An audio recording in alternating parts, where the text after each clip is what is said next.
Hello and welcome back to another episode of Foxy No-Tail's Minecraft Adventures here inside of my Minecraft Bedrock Edition realm, but I'm not actually on the realm, I'm in a creative version of it, which is why I can fly and why I can do this. And the reason I'm making this video for you today is I'm going to teach you how to make the efficiency of your mob farms or basically your spawning farms more efficient. So if you are like me and you've got an underground mob spawner, or if you have an underground slime farm and you're not getting a great deal of slimes or mob spawning, the reason is probably that there are a lot of mobs hanging around the area that are underground causing issues. So what we need to do is go and light up all of the caves around us, but we don't always find them all. We can't always find all of the caves. There's not really a simple way to go out and find them. Like in Java Edition, we can go into spectator mode and fly through the blocks and through the rocks and see where the caves are. We can't do that in Bedrock Edition. So I've got a cunning plan in order to find all of the mobs that are hiding in caves around our area. So what I'm going to do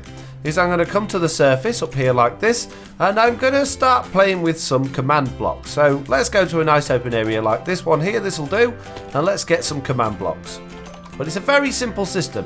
Let's place them on here and let's find out how we do this. So grab yourself a command block by giving yourself a command block, which is the command /give@p command block, or /give@s also works. Grab your command block, plop it down on the floor and give it a name. In this one we're going to be detecting mobs. We're going to make this a repeating command block and we're going to make it always active, and the command for this is execute @e square bracket type equals. Now what this means is it's going to start looking for an entity of a particular type, and we're going to put the type in for this one. We're going to do zombie like this, and we're going to close that end bracket there like that. Then we want it to find the location of each one of those, so we're going to use little squiggly lines like that, and then we're going to put in our fill command, which is fill, and then again those squiggly lines like that, and then a material, so such as concrete. So what that's going to do is that's going to put a piece of orange concrete at the exact point where any monsters spawn in a cave, which is not particularly useful for us because if it's in a cave we can't see the concrete. So these first three squiggly lines here are the location of the mob that we've detected. Now after the fill command, these first three bits here say what we're going to do is start placing the concrete at the same position as the mob is, and these ones are the end positions. And what we want to do is we're going to say we want to fill from wherever the mob is in the height in the world, so we'll leave that as a squiggly line, plus let's say 100 blocks. So if we then close that and come out of that and look at there, it's going to give us an output which says failed to execute. That's probably because the zombie's too high up in the world, but if I look behind me, it has managed to do it somewhere, and that is here, and that will be because we do have a zombie, or we did have a zombie down here. There he is, look, he's dying because the concrete's killed him. So this, if you've got any zombies that you've renamed, this is going to get rid of them or anything like that. We can now try and find things that are in caves. So let's change that 100, let's change it to 50, let's say instead, and we'll see if we've got anything flash coming up around the world. Now the other thing we need to do on this is then add another command block next to this, which is then going to kill that mob so that these lines that are going up in the sky don't start wandering around the place. So if I get a zombie, I can give you a demonstration of what's going to happen. We'll pop that down there, and as the zombie starts to move around, if it can't because it's suffocating, but every time it finds a zombie it's going to put one of these on. Look, there they go, they're moving around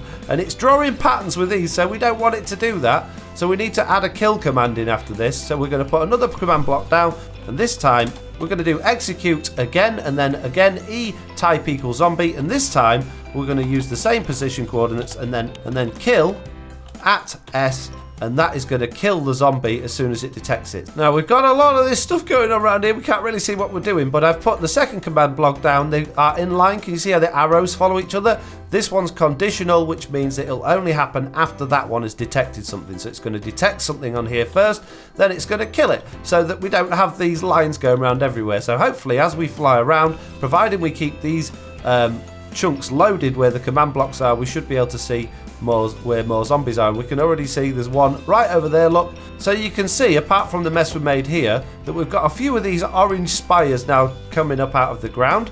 We can see that we've got a couple of zombies. Oh look, quite a few zombies around here. So these are all going to be in areas where there are caves that are unlit.